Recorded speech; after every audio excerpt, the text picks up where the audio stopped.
Do you believe this property is in a place that has potential to grow and continue to grow? But more importantly, you're investing in the team. Does the team have the record, the track record, the values, the communication style that matches your own? You actually have to do more diligence on the team than you do on the property.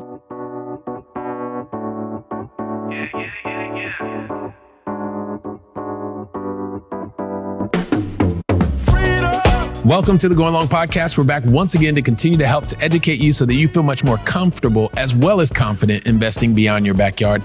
And guess who I am? Yes, I'm your host, Billy Keels, and I am super excited about welcoming you back to today's conversation because this is like amazing. 2 guests. It was really, really awesome, especially if you are someone who is a high paid professional, like in one of these executive roles in corporate world. You're really going to relate to today's conversation, really, really relate to it. So, but also too, and I want to thank you right up front once again for continuing to download the episodes, for continuing to share them, for continuing to leave your commentary. And those of you that have already left your written reviews, I really appreciate that. And if you haven't left your written review already, well, why don't you go ahead and do that? Just leave an honest written review as well as a rating, especially on the Apple podcast platform. If you don't know how to use it, we've made a really easy video. Just click the link. But once again, if we appreciate everything that you're doing. And if you have not had a chance yet, just go ahead and leave that quick, honest written review as well as rating. And secondly, for those of you that continue to want to understand, like, hey, I can't find the episode because it was on a platform and you can't find it anymore. Listen, all you need to do is go to billykeels.com. And then once you're there, just go to the podcast tab and you can find every single episode for the Going Long podcast that has ever been released. You can see the video version, the audio version. Just go to billykeels.com. Once you're there, go to the podcast tab and you can find every single episode that's ever been released. And then lastly, for those of you who want to connect with other accredited investors and you want to find out, you want to gain access to some of the deals that we're doing, you want to just have conversations, send me an email and send that to aiclub@billykeels.com. Once again, that's aiclub@billykeels.com. We'll get connected. I'll talk to you. We'll find out, we'll jive and all that kind of good stuff. And then we'll get you connected with the rest of the accredited investors. And listen, by the way, this is very grassroots. So we're just getting started, which is a great time for you to get in. So send an email, aiclub@billykeels.com. And so for today's conversation, wow. If you are in a highly paid corporate role, you enjoy it. You're working for probably some of the biggest brands in the world, like, because today's guest is also one of the guests was working like in a major brand that everybody's going to recognize. It's 2 letters and something else, ampersand, I think you call it. Anyway, you're going to really, really resonate with this. And there are a lot of things that you probably are concerned with. You are in your W-2, you're super busy, and you are constantly thinking about, all right, well, this is the income stream that I have, and I'm putting some money over here in my retirement plan. But if tomorrow I'm not in my job and something happens to the stock market, well, what are the other options that you're creating for yourself? So this is a story about people who actually enjoy their corporate career, which is a lot of you, right? Because I loved my corporate career when I was in it. And you know what? This is about figuring out what are the other things that you can be doing to build on what your corporate success has already helped you to achieve. So I know that you're going to gain a lot of insights and knowledge as to how you can go from, smaller multifamily single family residence to multifamily residence, passively investing, maybe even moving to actively investing with today's guest. Because today, in just a couple minutes, actually not even a couple minutes, a couple seconds, you're going to find out more from Gou and Steven Louie from Vertical Street Ventures.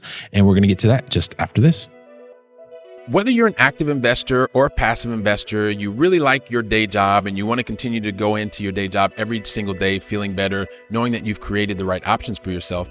At the same time, you just don't have enough time to really get your head around, spend all the hours investing long distance. Well, one way or the other, over the last number of years that I have been investing long distance, I've really understood a number of the major mistakes that you should avoid if you want to get to creating the right options for yourself much faster and being able to create more income sooner.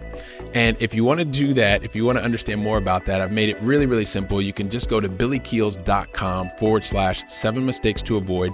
You can learn all the things that the 7 major mistakes that I've seen over and over again that I want you to avoid. Once again, you can go to billykeels.com/7 mistakes to avoid.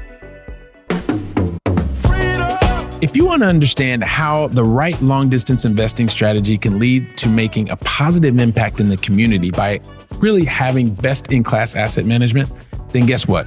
Today's a conversation that you're going to want to listen to the very last word. You know why? Because normally I would say because today's guest, but actually because you're going to get like double your pleasure because we have two guests today. And I'm going to tell you because each one of them brings lots of different positive aspects to the table today. So one of our guests started as an account manager for a consumer goods leader. And I'm sure that she's going to tell us a little bit more about that because she actually stayed in that particular space in retail for about 13 years. And then in 2018, found this thing called real estate investing. And I really want her to tell us more about that. And our other guest started his career in the underwriting space in the healthcare industry. That sounds really interesting. And you know what? He also stayed in the industry and he moved into a number of different roles and went from more of the underwriting to more client-facing roles, and where he went into sales and sales leadership, different types of roles. And then in December of 2020, they came together to found the Vertical Street Ventures. Are today's guests, Gou and Steven Louie. Welcome to the show. Thanks for having us, Billy. Thank you, Billy. Hey, you know what? This is so much fun. And, especially whenever I have two guests, I always get a little bit nervous and a little bit more nervous than most because I've got like two awesome people that are going to be sharing so much with the Gou and Long family.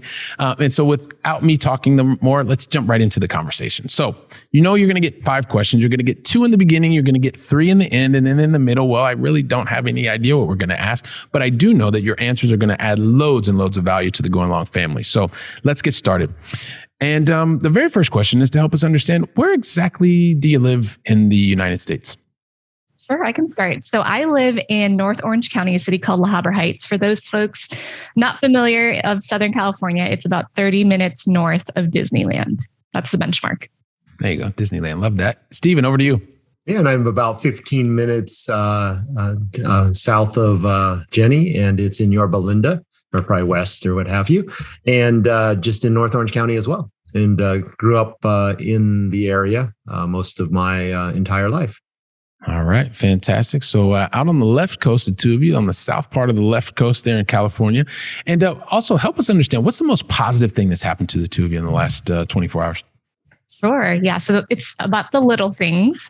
I have an 8-year-old son, and just real quick, I was giving my daughter a shower. I turn around and this kid is dancing like crazy. And so it just brought a smile to my face, but just super fun, positive moment that happened literally last night. Oh, fantastic. Thanks for sharing that, Jenny. Steven, what about you? That's 24 hours. I'd say this morning I ran 5 miles. I typically run 3 miles. This morning I got up and it just kept going and ran till the sun came up. So I start early. I start about 5 o'clock, 5:30, and ran 5 miles today. So feel refreshed and excited to be on your podcast here. Awesome. Fantastic. So you got a little Energizer bunny going on this morning. Just decided Absolutely. to keep on, which is fantastic. So listen, and I appreciate normally I try to tell your backstories in probably about, I don't know, maybe a second and a half, but then the two of you, that was like 3 seconds, something like that, which is almost an impossible task. Well, not almost impossible. It is an impossible task because the two of you have done so many different things.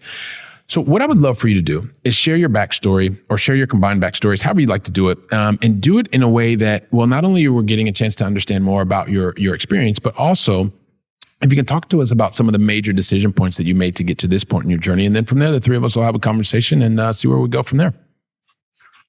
Good. Yeah. And I can maybe start. Jenny, we can ask you to go first.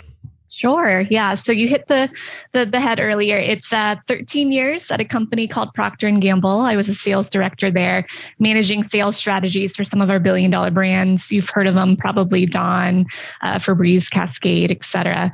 And my husband, that's where I met him actually when we were younger.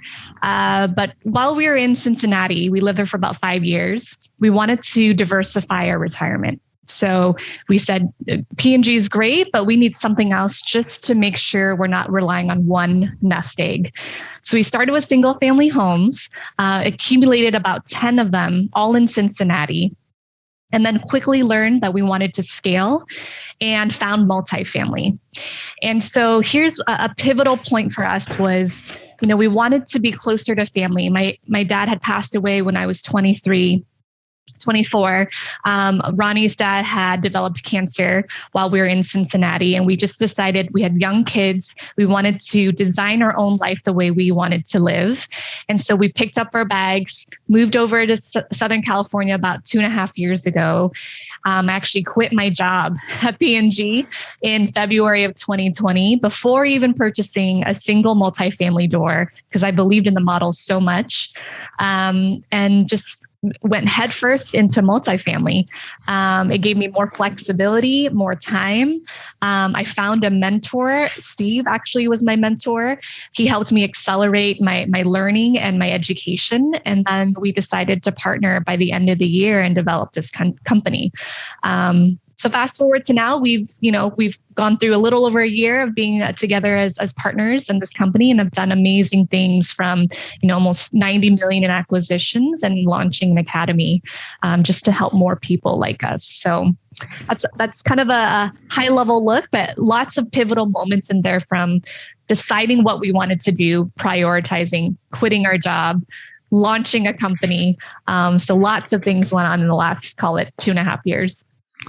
That's fantastic, Jenny. And I know Steve's going to tell us more about his story, but just really quickly, I went to college. A lot of people, or if not all the Gou and Long family, I went to a university about 45 minutes north of you in Cincinnati at Miami of Ohio. So P&G was very, very well known in those parts. So, and congratulations on making that transition. And I appreciate you sharing some of the important things that happened in your life to help to get you to this point in your journey. So Steve, over to you.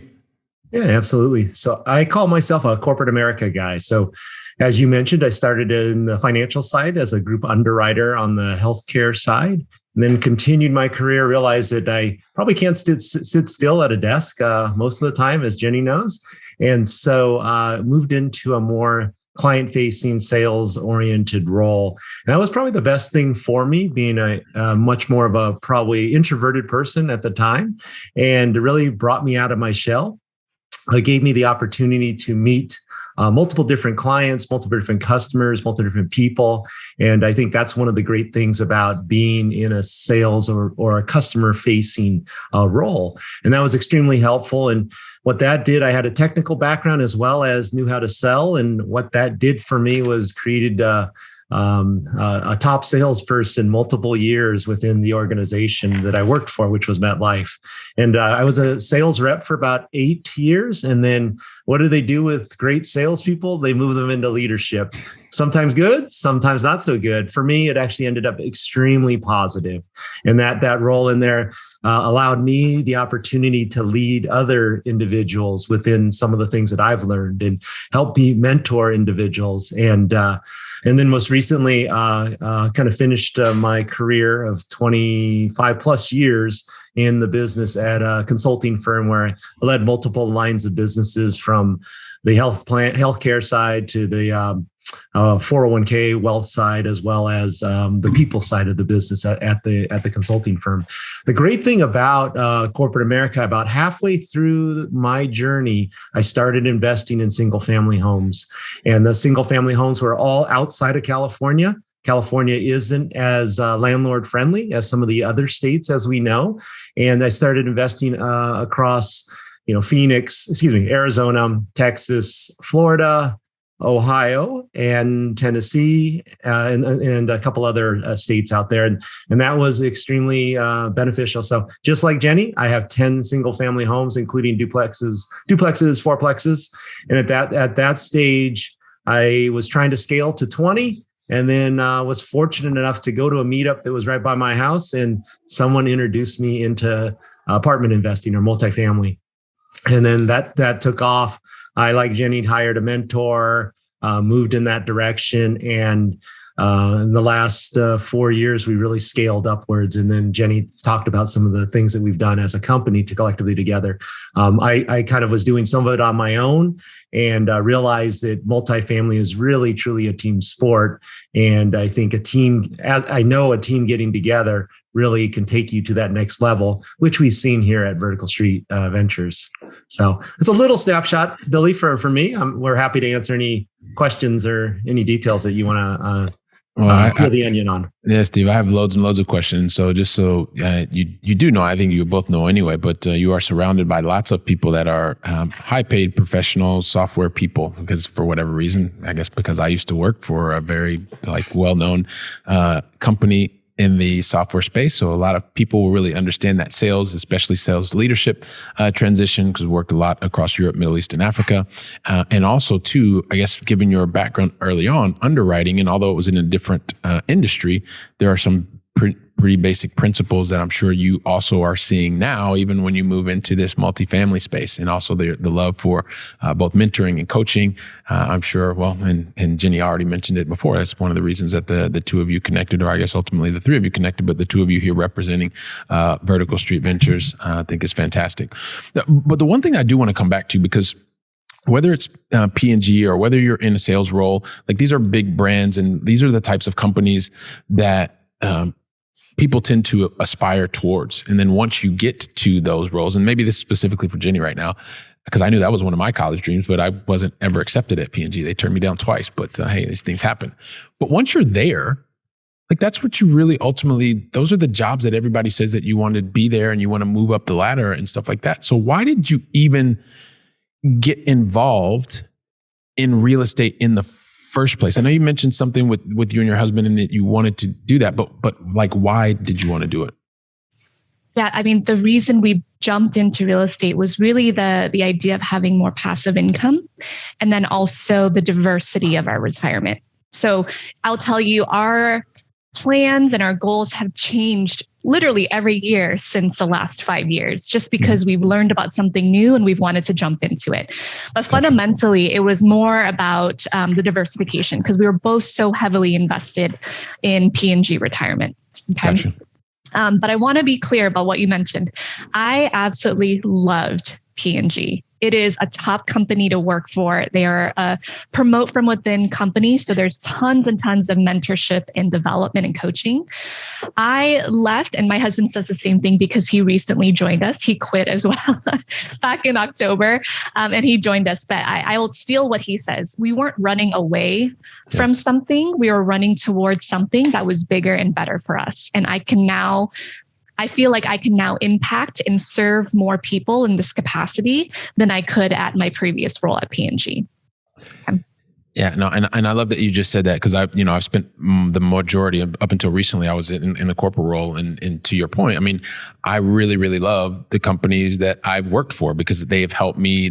I've learned a lot. I've gained access to so many different people, insights, training. Like, it was all amazing. But when you find something that's bigger than that and you want to run towards something, then, well, you know what? You only get one shot at this life. And I guess those are things that I've also been reminded of, and maybe some of the things that have also impacted your life. You mentioned you're losing your father at 23. I don't know if that is also one of the reasons that you decide, like, it's either now or probably never. Is that something that impacted you as well? Absolutely. I mean, I think we always say things happen in threes, right? So my dad passed away when I was young. Ronnie's dad had cancer the last couple years. He's great now. My son, my daughter, and I were in a really bad car accident. So things like that just puts things into perspective. And like you said, there's only one shot at this. So why not figure out what you want, prioritize it, and go after it? Yeah, absolutely love that. I want to pivot back. I appreciate that, Jenny. I want to pivot back to Steve, because sales and sales leadership, right? So there's a lot of things that I really want to pick your brain on. But yes, a lot of salespeople move from sales to sales leadership, and we're doing that. And when you're a top achieving salesperson, you tend to make more than you probably should, especially if you're in an industry like pharmaceuticals or healthcare or IT, or maybe two or three others. And so it's a similar kind of thing. Like, when you're in a sales role, like, you're a top achiever, you're a high achiever, and then you're a sales leader, and these are the roles that people aspire to. So why would you kind of even take your eye off of the ball, quote unquote, because some people could perceive it as that, to pivot into an area which is like real estate or whatever? Like, why do that? Yeah. And it's something that you've been taught. I mean, there's a lot of books out there too, Rich Dad, Poor Dad. There's a lot of things that you're taught to do something a certain way. So we need to go to school, get great grades. We get all those good grades and we get an awesome job at a Fortune 100 organization. And then you just grow your career. And what happens, you get somewhat on the hamster wheel. And that hamster wheel just is, you need to keep going and get to that next level. And not a lot of people are able to get to that next level. They just keep spinning their wheels on there. I'm very fortunate to have some awesome mentors that helped guide and get me to that next point and pushed me into different roles. As a sales professional, you really just focus on, you do start over every year, though, when you're working in institutional sales from a corporate organization, as we all know. So at day one and January 1st, right now, it is brand new. You're zero and you have to go to hero by the end of the year. Yeah. And that is actually very challenging at times. But you ramp up for that and you build great processes while you do that. And so, like Jenny said, I can't thank corporate America enough for everything that they've done. I would not have been able to answer your question at the beginning. I would not have been able to do it without all of the corporate acumen and the skill sets and the training that they have provided. But they're just different reflection points. I was really trading my time for dollars, right? You mentioned it's super lucrative to be in a sales role at an institutional company, a Fortune 100 organization. You learn so much. But at the same time, I was commuting in from Orange County to downtown LA. For those that don't know how far that is, it's probably should be only about a 40-minute drive. In the morning, that could be a 2-hour drive, and did that most of my career. And by doing that, the great thing about it, I was able to listen to podcasts. I was able to think differently. I was able to make phone calls. I was able to do all those things.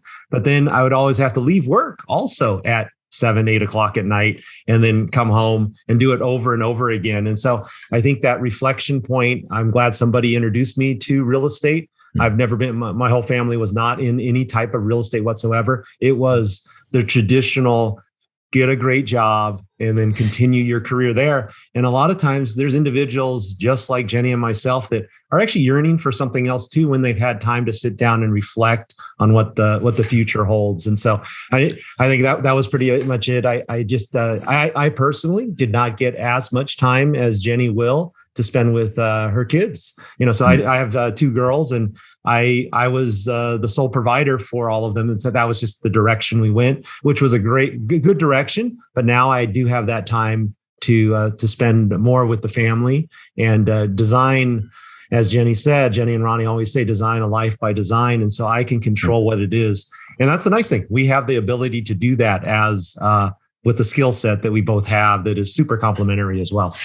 Yeah. Well, and one of the things, there are a number of things that you just said, Steve, that I know resonated with a lot of us is, number one, well, you go from, as soon as you get to the end of the year, well, the clock resets, right? And so you're starting all over. Many of us, and I've just spent the last 23, 24 years, I guess it was, in the high end, corporate sales and all that stuff. And so I know what it's like to be on the trains and the planes and the automobiles, and you're missing stuff. And at the same time, when you are typically crushing it, whether a sales exec, and those are the ones typically that are crushing it the most in terms of bonus pay and variable pay or whatever, but typically they forget to tell you that usually when you're doing so well, about 50%, and especially if you're living in a state like California, only 50% of that bonus check is going to actually make it to your bank account. The other 50%, well, you're giving to somebody else because you're such a top achiever normally. Not giving anybody tax advice. I'm just speaking from experience because sometimes it didn't feel so nice. But anyway, so I appreciate you sharing that.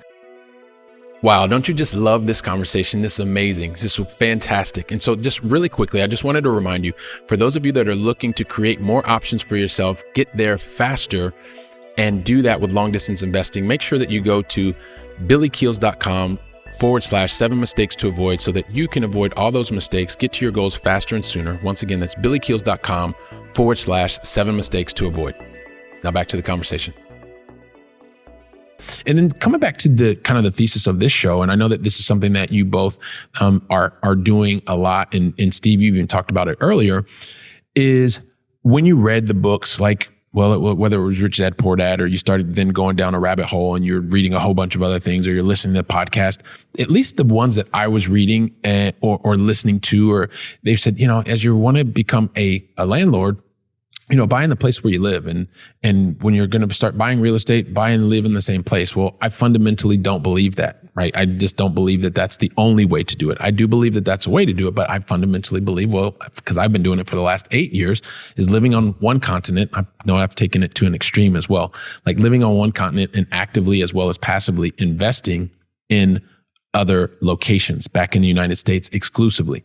So I know that the two of you are also what I consider to be long distance investors or remote investors. And, Steve, you talked about in Texas and Arizona, and you live in California and Florida. But what is it that gave you, or still gives you, the security, maybe is the word, or the motivation to feel okay with going against popular culture and investing long distance or investing beyond your backyard? Yeah, I can start with that. Yeah. I think there's two major things. It's decisions based on data and decisions based on the group that you're investing with. So I think for me, single families is one thing. I hired a property management team that I know, like, and trust. They were actually friends of ours that my husband met first. So they manage our single family homes all the way. We live in Southern California, all the way in Cincinnati. For our multifamily portfolio, I think that we always tell our investors the returns are all the same. If you look across all the syndications out there today, the numbers are the same: 8 to 10% cash, 2x multiplier, 15% IRR. So if it's all the same, what are you investing in? You're investing in the location. Do you believe this property is in a place that has potential to grow and continue to grow? But more importantly, you're investing in the team. Does the team have the record, the track record, the values, the communication style that matches your own? You actually have to do more diligence on the team than you do on the property to make sure that you feel confident and comfortable with that investment. So that's what I typically do, because I'm a passive investor also. That's what I look for. Okay, fantastic. Throw it over to you, Steve. What are your thoughts on that, going against popular culture and being able to feel comfortable and confident investing beyond your backyard? One of the things that, especially in terms of real estate, so one of the things that came up really evident is even when you invest in the stock market, say you invest in one of the Coca-Colas of the world or the Home Depots of the world, most people don't actually go to the headquarters and check out the headquarters and understand all the detail that goes on. And we all know, being former corporate America individuals, there's a lot that goes on in corporate America that sometimes is not seen by the public eye. And so at times of that, you can ask those simple questions. What kind of research did you actually do? Did you go to the headquarters? And so sometimes you don't have to be located there if, like Jenny said, you have the right individuals managing that. I became very comfortable because I in California, the price point was actually too high for me to invest. And when you're investing, and I'll start with single family homes. So as we were investing in single family homes, the price point was too high. If that was unrented, it would have been tough to cover the mortgage. Yeah. If you can go into any of the other markets, you can buy a single family home for as low as, in some parts of Ohio, $40,000 and have cash flow that is 2x that in some instances, which is awesome. And so that's where it gave me the opportunity to look at passive income and where you're able to achieve that in landlord-friendly states. And then that just springboarded into apartment complexes, which is obviously, as we all know, it's economies of scale. Instead of having one unit and one unit, you have 100 units with one insurance policy, as an example. And so that's the confidence that I have in the passive investments. I look for individuals that have done it in the past when I'm investing as a passive investor, which Jenny and I both do, as well as an active investor in, specifically right now, we're really focused in the great market of Phoenix and Tucson, Arizona. Fantastic. So in that also is, it helps us to understand, why you would move in that particular direction. Once again, I mean, the three of us, I believe, are saying that, corporate has been very, very good to us. It's given us great insights, and it's helped us to create an understand process and be able to achieve goals and be surrounded by really smart people and things like that. And maybe one of the, just as a follow on to that, is because there are so many people that are still doing today, because they're running on the treadmill or they're doing whatever they're doing or running out on the street or making dinner or whatever. And they're thinking to themselves, wow, you know what? I'm really high paid professional. I like what I do. but I know that there's something else out there. And I heard Jenny and Steve were talking about, this team aspect, but I'm super busy. Like, I don't have time to meet a team and I don't have time to do this. Like, help us understand, like, how would somebody go about getting that insight to understand about how they can meet a team or that's in Tucson, Arizona, or Phoenix, or whatever the case may be? I think you have to first decide if you want to be a passive investor or do you want to move into being an active investor like we are. So if you are happy and you love your job and you don't see yourself leaving, you just want to have that extra cushion or extra, income, then passive investing is the way to go. And you don't need a team for that. You find sponsorships, teams that you know, like, and trust, and you start investing, similar to, what you do with the stock market. But however, if you are looking to be on the more active side, that's when you need to put a little bit more time and effort into your education, networking events, going to weekend seminars, finding a mentor. That is going to take a little bit more time and effort on your part. But the first thing is needing to decide which side do you want to be on first. Love that. Steve, anything you wanted to add on or build on that? Yeah, I think from those that are in corporate America, and you are, as you grow in corporate America, as we all know, everybody gets a little bit younger too as you grow up. And so it's good always to take a step and reflect on where you want to go. And that's what I had kind of that reflection point after I read, the Cash Flow Quadrant, as well as Rich Dad Poor Dad. It just gave me a little bit more insight on there is probably another way, so I don't have to start over every single year. And my goal was to really build that passive income, which was successful in doing. So, just seek out, if you have time, if you're listening to this and you seek out just some other different ways to build passive income, because once your income stops on the corporate side, and if you don't have a stream of income coming in through some other source, it becomes a little bit more challenging.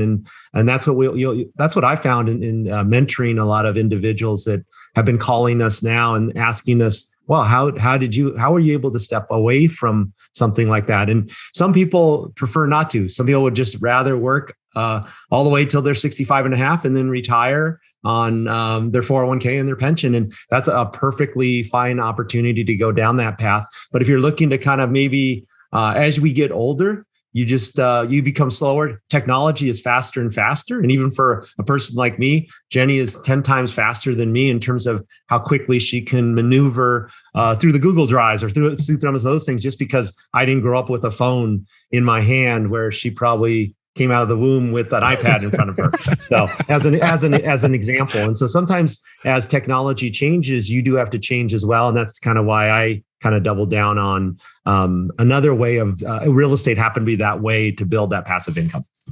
And so when you can focus on those things, it's absolutely fantastic. Steve, I'm sure that a lot resonated with people when you said, at the end of the day, when you start over every year on the 1st of January or whatever your company's fiscal calendar starts, it can be a pretty daunting task to think, hey, listen, actually, I'm not starting over again on the 1st of January. There's actually no even possibility. I don't care how difficult my quota is this year. There's no more income because I'm not at the job anymore, or because I've moved into a different type of role where I don't have quite the same type of upside. So that can be daunting. So it is about how do you start, going back to what Jenny was talking about, making the decision, because some people will be like I was passively investing, I was actively investing, but I was learning both kind of trades at the same time. But ultimately, so that you can figure out, well, where do you want to play? Do you want to play in the active space or do you want to play in the passive space? Because when you play in the active space, and this goes to really clarifying even more what Jenny was talking about, is making sure that the more that you become active, the more that your entire ecosystem becomes more relevant, because you need to understand who the operators are in the specific locations, and are their values, their mission, their vision, as they're aligned with you. Because as you move out and move forward as the person who's aggregating the goals, the dreams of others, it's really important that there is that there's that alignment between everyone. And so I love the way that you talked about that, Jenny, is really being clear. First of all, do you want to be active or do you want to be passive? And then based on that, you can, decide what are the right paths for you. What have you found, Steve? I'll jump back to you again. But what have you found to be maybe some of the major challenges also for those people that are in very high paid professional roles that are thinking to themselves, well, I know that I need to do something, and I know that I'm really exposed to the 401k, and I've put everything either in my job, or maybe I'm not even a 401k. I just think I'm going to keep getting bonuses forever and ever. And yeah, that sounds like a good idea, this real estate stuff or this passive investing, but I don't really even know how to get started. Like, what do you typically hear from people that they know that they probably should be looking at it, but they're just not doing it? Well, one of the advice that I always give is you don't have to start that large. So just like a stock investment, you don't have to invest that much. So try real estate. Like my financial planner and CPA mentioned to me, they said, you might consider investing in real estate. There are some great tax advantages that you may be able to take advantage of if you start going into single family homes, or you going into some type of real estate. And then from there, the light bulb, or you have these aha moments, or the light bulb came on and said, wow, there truly is. And if you can design your life and somehow qualify as real estate professional, and if you're married, there's all these different rules that can apply. And if you can do that, you can reduce some of that earned income that's out there. And I think that's the kind of the aha moment, because as you make more, Uncle Sam takes a little bit more, half of that. So as you make another $100, it's going to be $50 really in your pocket, and then you're only at a certain capacity to make so much. It's just the comp plan is designed for that, so that you can't get any more. In general, there's ways to kind of manipulate that, so to speak. But at the end of the day, you usually are pretty capped at what your abilities are. In the roles that we're in now, there is no cap in terms of your income, and it's not really about the income as well, because you don't actually have to make as much, because you're paying typically a little bit less tax than you probably would as a W-2 wage earners. As we know by by reading Cash Flow Quadrant, it really segments out how the taxes that people do pay. So I would suggest, individuals potentially reading that book, as well as, talking to your tax professional about what's best for them. Because a lot of highly paid individuals are making a lot of dollars, but they don't have any plan. And so seek some advice from some of the professional financial planners and CPAs that are centric to real estate. And that's what I did. And they built a plan that allowed me to kind of step aside from the corporate rat race. Yeah, I love what you just said, and being able to have that possibility to take a step away from the corporate rat race is something that a lot of people don't set themselves up in a plan to do. And I just want to reiterate one thing. So for the Going Along family, and you all know this already, and Steve already mentioned it, but I just want to reiterate it. By no means was Steve giving anybody any type of advice. He was sharing ideas that he's seen and heard. And as he said, you definitely need to speak to your tax professional about your specific situation to see if any of these strategies and or experiences or ideas, how they fit into your specific case. So just one last thing, because I want to ask a question to Jenny, and then just maybe Jenny, you could, on the back of this, you could talk to us a little bit more about what you have going on at Vertical Street Ventures. But sometimes people get really, really hung up on, is this the right location for me to invest in? But they don't really understand any of the kind of criteria or the things to be thinking about, but they maybe live in, name your city. But could you just quickly maybe talk about what are some of the things that you are looking at to understand if a specific location, like some of the different criteria that you look at to say if this is the type of area that is aligned with what you are doing at Vertical Street Ventures? Yeah. So in the real estate market today, everywhere is a hot market. Ask anybody in the country. So again, I always put it back. What does the data show? And more specifically, is it a trend? Has it been a trend, or is it just a one-time blip? So when we look at our criteria to focus, we have chosen to focus on Arizona and Texas for a couple of reasons. Population growth, job growth to support that population, cost of living relative to the rest of the country, right? And where are big headquarters moving to? So Arizona hits all of those factors. And fortunately, it's not a 1-year trend. If you look at all of those data points over the last 5 to 10 plus years, that growth rate has been consistent, if not accelerated. So when you figure out that type of criteria, then it's much easier to narrow into the marketplace. And then it actually goes down to as deep as the submarket. So the state, the market, the submarket, like many other cities, even in Ohio, one street can look completely different than the next street over. So you just really have to do your homework and rely on your team who knows the area even better to give you the right recommendation. So that's been our high level criteria. And then of course we go into the actual property of, what's the vintage we like, what's the mix, so on and so forth. Fantastic.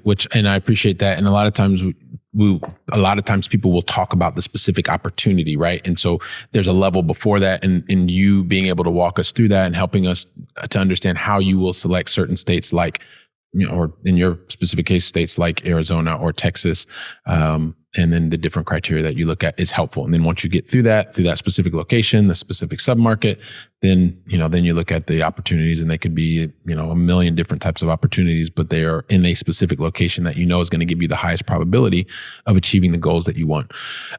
Steve, just really quickly, if we could, I would love for you to talk to us really quickly, and then we're going to get into the going long final 3.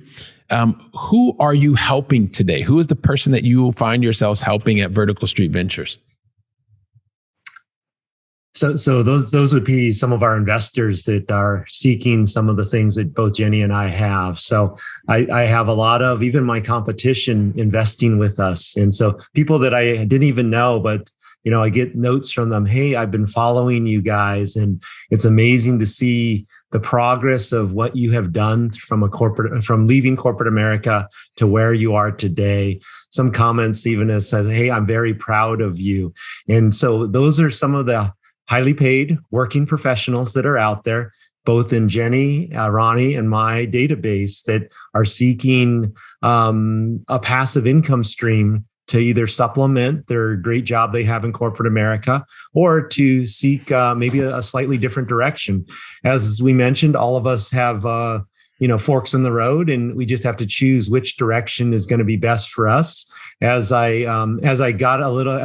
became more mature, I realized that the competition, especially in sales, they do get younger, and so it's just that opportunity now to touch on some people that have been in the corporate America for quite some time and are looking to really build on their income base, especially from a passive standpoint.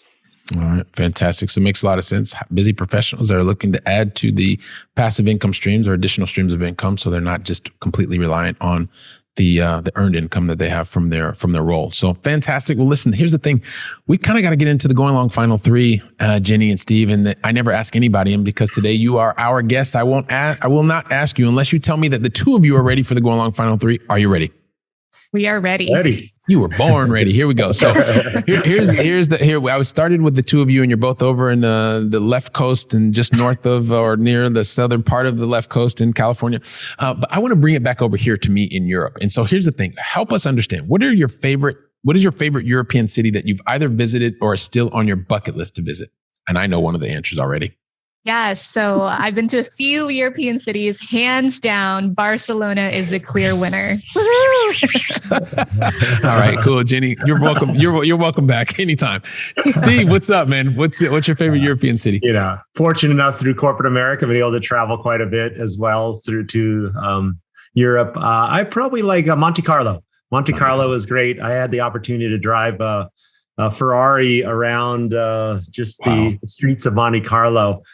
So that was probably a great experience for me. Wow. Did you make like that really, like the one that they see all the time on the Formula One, that hard turn? And it's kind of real quick. It's kind of neat because they just have like a kiosk there. This is just in a regular time. They have a kiosk there, and all you have to do is show your driver's license. You jump into the car, and they looked at my driver's license. They're like, California. And they're like, oh. You pay them a little bit of money, and then you have somebody in the car, and you get to drive through the streets, the same streets that the Monte Carlo is on. So the race. Fantastic. So that was pretty cool. Awesome. Okay, so Monte Carlo. So that's yours. Here's the thing. A lot of things happen to really, really successful people. Actually, the question has to do with a lot of the things that I've seen from really, really successful people. And I consider the two of you to be very successful people for all the different things that you've done, the people that you're helping. And I guess like one of the reasons that this pattern that I noticed with really successful people is that they are typically very successful. And hopefully you'll agree with this, because they, unlike most people, they get things right the first time. And then from there, they're able to accelerate Did I just say the first time? I got that wrong. Anyway, sorry about that. No, that's kind of a joke. It's an inside joke. Don't worry. It's an inside joke with me and the Gou and Long family. They all know it's a joke. They all know it's a joke because nobody gets everything right the first time. It's just not possible. So here's the thing. But the reality is lots of successful people, like everybody makes mistakes, right? Every single person makes mistakes. And the reality is very successful people, they make a whole heck of a lot more mistakes than most people, probably 10, 20, 30 times more. But they do one thing very, very differently. This is no joke. Every single time there's a relevant mistake or learning opportunity or however you want to call it, they always stop. They learn from the mistake. And then they put strategies, tactics, or actions in place to try to minimize the probability of that exact same thing happening again. So not thinking about the mistake or the learning opportunity, but what is the one lesson quickly, the one lesson that you know that the Going Long family needs to hear today? And I'm going to start with you, Steve. The one lesson to be learned is, it's a great question. It's a great question. And so I was thinking about specifics there. As we build some processes, we built those processes. And sometimes as being now on this entrepreneur side, what happens is you jump into things really quickly and you forget about the long game, so to speak. And you really got to think about where you want to be in the next 3 to 5 years. And then how are we going to get there and what processes need to be built from that standpoint? Sometimes what I've seen is I tend to jump into things and just keep going and going and going. And then sometimes Jenny, which is really good about execution and I come up with a whole bunch of ideas. Jenny kind of brings them down to 1 or 2 ideas that we really need to focus on. And so I think having a great partner to actually help support you on that has complementary skill sets is super important to kind of slow you down from that perspective. Awesome. Partners with complementary skill sets. Appreciate that. And then Jenny, to wrap things up. Sure. Yeah. So as you know, I come from a company with a lot of high performing individuals. That is what I'm used to. Moving into this industry, great people as well, but not always the same skill set, right? So long story short, trust, but verify is my lesson.